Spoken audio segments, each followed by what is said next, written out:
Proteklih godina medije u Srbiji preplavili su takozvani politički analitičari koji su česti gosti političkih emisija, vesti ili drugih televizijskih formata u kojima iznose analizu trenutne političke, vojne, ekonomske ili neke druge oblasti u Srbiji. I dok je za pojedine jasno odakle dolazi njihova kompetentnost za određenu oblast, poput formalnog obrazovanja iz te oblasti potkrepljenog višegodišnjim iskustvom u praksi, za neke ostaje nejasno zašto su baš oni izabrani da analiziraju neku temu.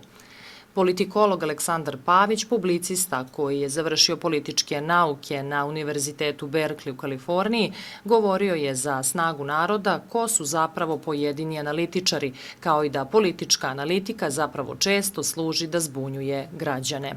Pa ja mislim da skoro sve što je vezano za medije sada, koji su zakačeni za neku vlast, koja opet zakačena za te evroatlantske centre moći, a mislim da ljudi prepoznaju o čemu pričamo, znači televizije sa nacionalnom frekvencijom i tako. One su više u službi zbunjivanja i propagande.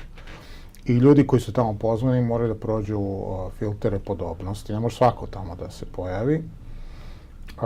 I ti ljudi su tu ili da aminuju, ili da spinuju korist onoga što vlast želi da čuje. Većinom, ne svi, ne.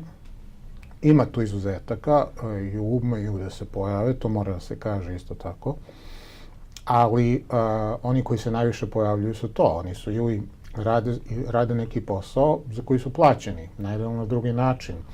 I to nije analitika, to je propagandistika. Gledaoci, ističe Pavić, bi trebalo da budu dobro obrazovani i obavešteni ili bar da imaju dobar rezon kako bi to prepoznali. Ali mislim da prepoznaju većinom i to je ono što je dobro u svemu tome, to se zna i vidi se.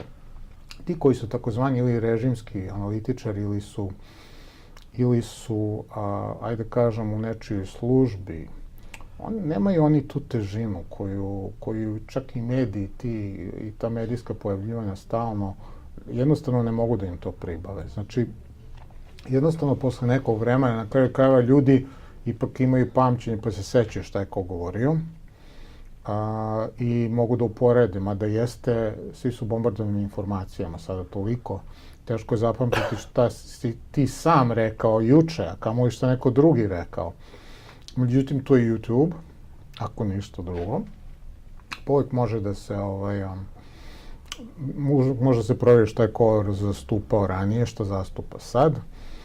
Tako da postoji nekoliko ljudi.